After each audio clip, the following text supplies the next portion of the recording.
오늘 함께 읽을 부분을 공유해 드리겠습니다.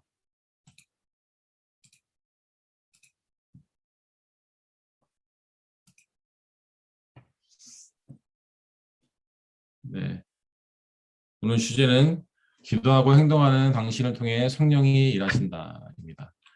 오늘 본문은 시편 118편 5절 말씀입니다. 제가 읽어드리겠습니다. 눈으로 같이 읽었으면 좋겠습니다.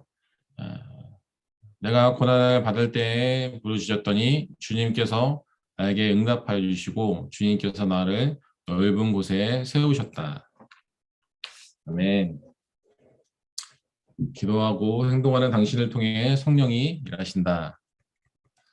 사람들은 다이애나 베리오스를 보면 체구부터 본다. 그녀는 매우 작다. 처음 그녀를 봤을 때 어린아이인 줄 알았다. 하지만 내가 깜짝 놀랐던 것은 그녀가 키가 작아서가 아니라 힘이 강해서였다. 다이애나의 힘은 초인적이었다. 그날 밤 그녀가 우리 교회에 처음 온 유일한 이유는 아무도 사랑하지 않았던 그녀를 아꼈던 한 사람 때문이다. 앞장에서 말했듯이 우리의 상황이 아무리 어렵고 엉망이더라도 우리가 기꺼이 사람들을 찾아갈 때 성령은 우리를 통해 역사하신다.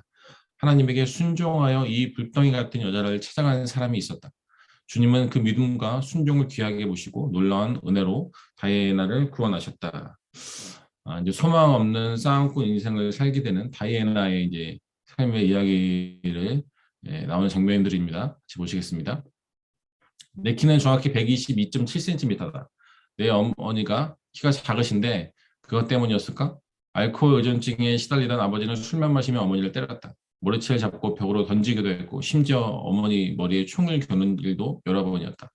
나는 스페인계 미국인들이 사는 할렘에서 5남매 중 셋째로 자랐다. 아버지가 언제 화를 낼지 몰라 늘 가슴을 졸이며 살았다. 집으로는 하루가 멀다 하고 경찰에 찾아왔다.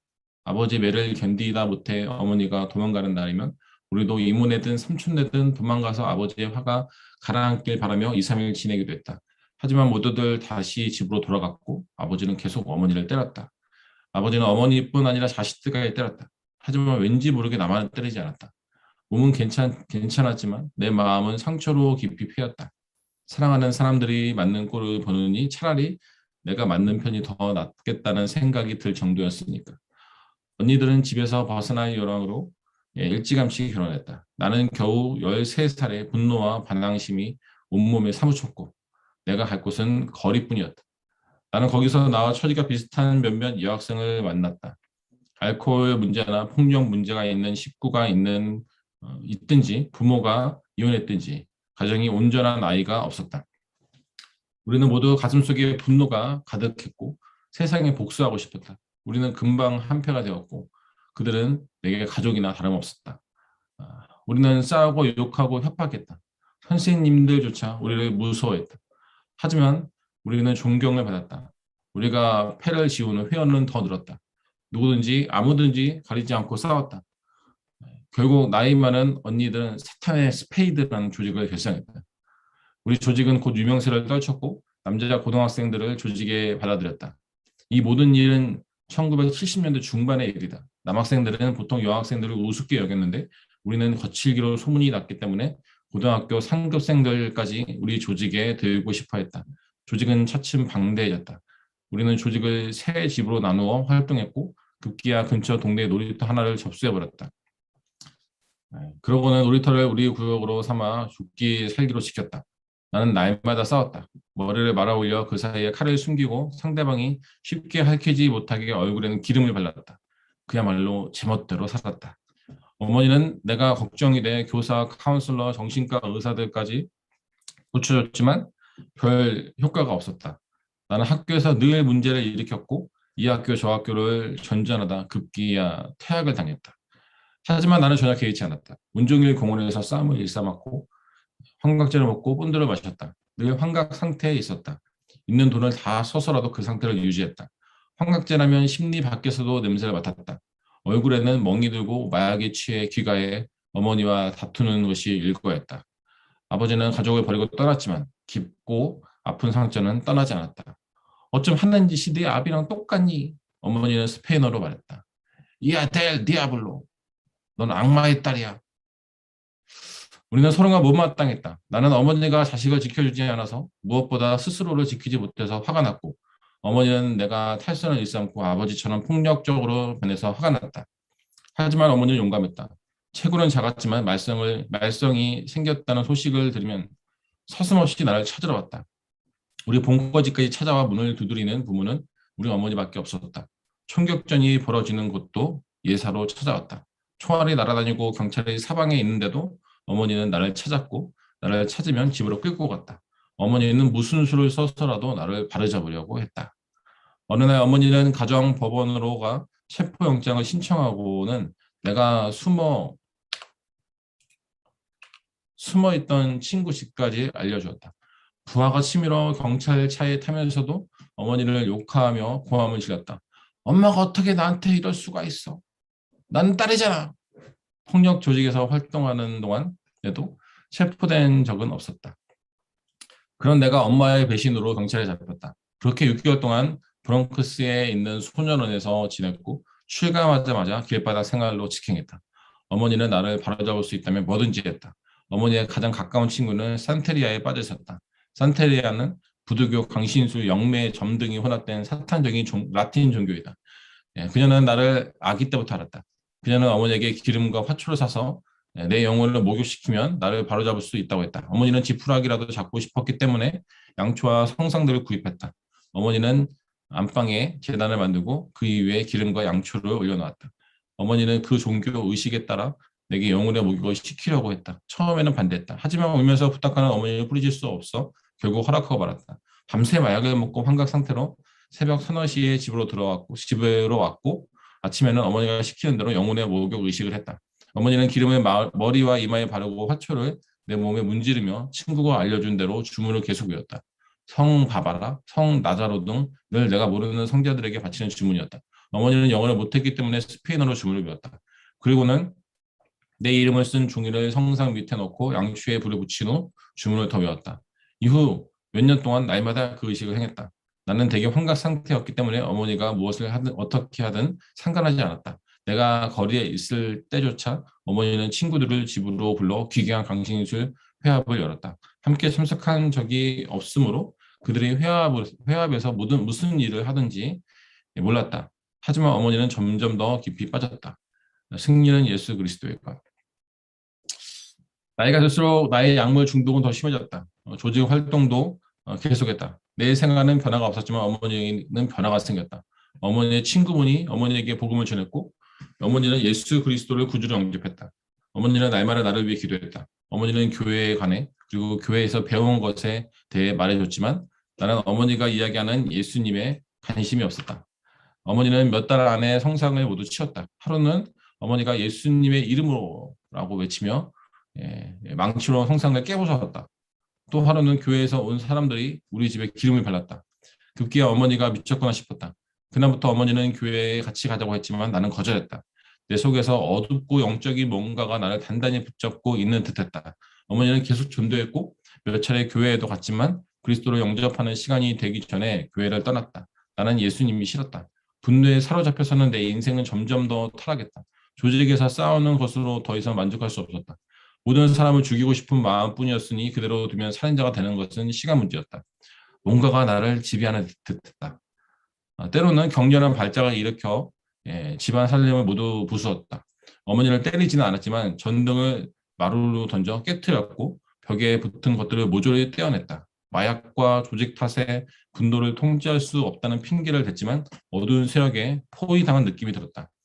그것이 무엇이든지 나를 어떻게 하는지는 알 수 없었다.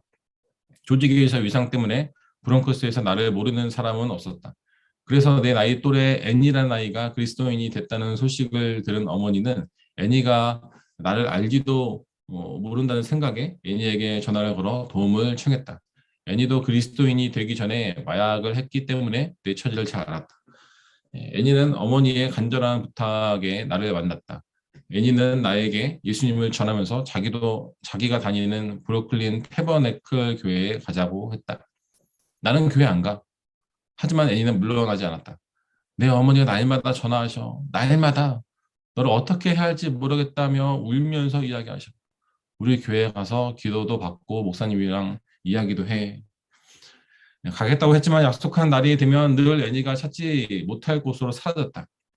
이런 일은 몇 달간 반복되었다. 하지만 내 거짓말에도 불구하고 애니는 나를 다정하게 대했고 어느 순간부터 나도 내 안에서 일어나는 일에 대해 이야기하기 시작했다. 하루는 환각 상태에서 애니에게 전화를 걸었다. 애니, 뭔가가 내 안으로 들어오는 것 같아. 뭔가가 들어오다니 그게 무슨 말이야? 악령이 내 안에 있는 것 같아. 미치겠어. 마약 때문인가? 우리 이번 화요일에 교회 가자. 그래, 알았어. 하지만 화요일이 되자 나는 또다시 거리로 나가 마약을 먹었다. 그날 오후 뭔가에 압도당한 듯 구할 수 있는 마약은 모두 구해 먹었다. 난생 처음 보는 이름도 모르는 마약까지 먹었다. 그날 저녁 길을 건너는데 차가 서더니 애니가 내렸다. 교회 가자. 싫어 안 가. 이번에는 애니도 순순히 물러나지 않았다. 안 간다니까. 나는 애니의 손을 뿌리치라고 했지만 마약에 취한 탓에 저항할 수 없었다. 가자 교회 가자. 간다고 했잖아. 애니 나 마약 가지러 가야 해. 교회는 다음에 가자. 나는 계속 애니로부터 도망가려고 했다. 갈게. 나 마약하러 가야 해. 오늘 나하고 교회 가면 돈을 줄게. 돈을 준다고? 나하고 교회 가면. 교회 가면 돈을 준다고? 정말? 돈을 어디에 쓰든 상관하지 않을게. 교회 가자. 나는 돈을 받아 마약을 살 생각에 차에 올랐다. 하지만 교회 가는 내내 가지 않겠다고 애니랑 계속 싸웠다. 교회에 도착하자 애니는 나를 데리고 본당 앞쪽으로 갔다. 돈 줘. 예배 끝나고 줄게. 더 이상 못 있겠어. 조금 이따 갈 거야. 그럼 못 줘. 나는 앞에 있는 목사님을 가리켰다. 짐 산발라 목사님이었다. 저기 있는 목사 보여? 저 목사한테는 기도받기 싫어. 그냥 여기 앉아만 있을 거야. 예배가 시작되고 찬양과 설교가 이어졌다. 애니는 성가대원이었는데 나를 데리고 온다는 이야기를 성가대원들에게도 했고 그 소식은 목사님에게까지 전해졌다. 목사님은 오늘 밤 예수님을 꼭 만나야 할 사람이 교회에 왔다고 했다. 나는 교회가 함께 기도할 수 있도록 그는 교회가 함께 기도할 수 있도록 애니에게 그 사람을 앞으로 데리고 오라고 했다. 안 갈 거야. 여기서 기도해도 되잖아. 그런데 애니가 어떻게 했는지 나는 앞으로 가고 있었다. 머릿속에서 나를 보내지 않겠다는 소리가 들렸다. 너는 우리의 것이야. 회중에서 한 여자가 기도를 시작하면서 예수님의 이름을 외치자 내가 갑자기 목사님의 멱살을 잡아 뒤로 밀어붙였다. 목사님의 얼굴에 침을 뱉었다. 퇴. 한마디로 전투였다. 내 머릿속에서 들리는 소리들, 교인들이 부르짖는 소리들이 빗받쳤다. 목사님은 나보다 덩치가 2배나 컸는데도 내게서 쉽게 벗어나지 못했다. 마침내 나를 떼어냈지만 나는 바닥에 넘어지면서도 목사님의 옷깃을 조긴 조각처럼 찢었다. 그 후의 일은 기억나지 않는다. 나를 지배하는 것은 더 이상 내가 아니었다. 사람들의 말에 의하면 내가 바닥에 누워서 말을 하는데 내 목소리가 아니었단다. 몸속 깊은 곳에서 나오는 소리인 듯했다. 그들은 소리쳤다. 그녀를 건드리지 마. 그녀를 내버려둬. 그녀는 우리의 것이야. 절대로 빼앗기지 않겠다. 절대로. 목사님은 고함을 지르는 나를 똑바로 보았다. 내 눈동자는 공포 영화의 한 장면처럼 뒤집혀 올라가 흰 자위만 드러났다. 목사님은 악령들에게 입 다물라고 한 후 예수님의 이름으로 떠나라고 명했다. 전투가 끝났다. 나를 사로잡고 있던 것들이 떠났다. 악령들은 주량량을 쳤다. 나는 울면서 천천히 일어났다. 짐 신발라 목사님은 두 손으로 나를 일으켜 세웠고 교인들은 예수 그리스도의 보혈을 찬양했다. 그날 밤 나는 구원받았다. 자유를 얻었다. 깨끗이 씻은 느낌이었다. 난생 처음 느껴보는 평강이 임했다. 내가 귀신 들렸다는 것과 예수님이 귀신들을 내쫓으셨다는 것을 깨달았다. 그날부터 며칠 동안 몇몇 교인의 집에서 지냈다. 그들은 내가 살던 동네로 나를 돌려보내지 않았다. 증오와 폭력, 욕설에 익숙했던 떠한 사랑을 듬뿍 받으니 어쩔 줄을 몰랐다. 교인들의 사랑을 받아들이기가 쉽지 않았다. 이튿날 어머니에게 전화를 걸었다. 어머니는 이미 애니로부터 이야기를 들은 터였다. 어머니는 날 찾아와 얼싸안았다. 정말 기쁘다. 내가 무슨 일이라도 생겼을까? 기도하고 또 기도했어. 이후 나는 재활원에 들어가 생활을 했고 전혀 새로운 사람이 되었다. 하나님의 빛과 사랑이 내 안에 넘쳐났고 나는 그분을 사모했고 더 깊이 알고 싶었다. 그날 밤 내가 벗어난 것은 악령뿐이 아니었다. 마약, 분노, 증오, 편견, 반항에서도 벗어났다. 예수님이 더 이상 안 돼! 라고 하시는 순간부터 나는 주님을 쫓았고 결코 뒤돌아보지 않았다. 여전히 실수하고 때로는 좌절하고 외로움도 느끼지만 그때마다 주님께 달려간다. 거짓말쟁이 마귀는 훔치고 파괴하고 죽이는 일을 한시도 멈추지 않는다. 하지만 성령은 그날 밤 나를 브루클린 태버네클 교회로 인도하셨다. 사람들은 나를 위해 기도해 주었고 어머니와 애니 그리고 목사님은 기꺼이 나를 위해 싸워주시고 사랑스럽지 않은 나를 사랑해 주셨다. 내 인생은 성령의 능력으로 영원히 변했다. 최후 승리는 예수 그리스도의 것이다. 아멘. 네, 오늘 이야기의 주인공은 어려서부터 폭력적인 아버지 영향으로 인해서 삐뚤어진 삶을 살게 됩니다. 그녀의 어머니는 무슨 수를 써서라도 그녀를 바로잡으려고 했습니다. 다른 종교의 힘도 빌리서면서까지 그녀를 바로잡으려고 했습니다. 그러다가 어머니는 예수님을 영접하고 기도하며 예수님을 딸에게 전합니다. 그리고 친구에게도 교회로 인도해달라고 친구 애인에게도 교회로 인도해달라고 부탁하며 절대 포기하지 않는 모습을 보입니다. 그리고 결국 교회에서 그녀 안에 있던 악령은 떠나가고 예수님을 영접하게 되는 일이 생깁니다.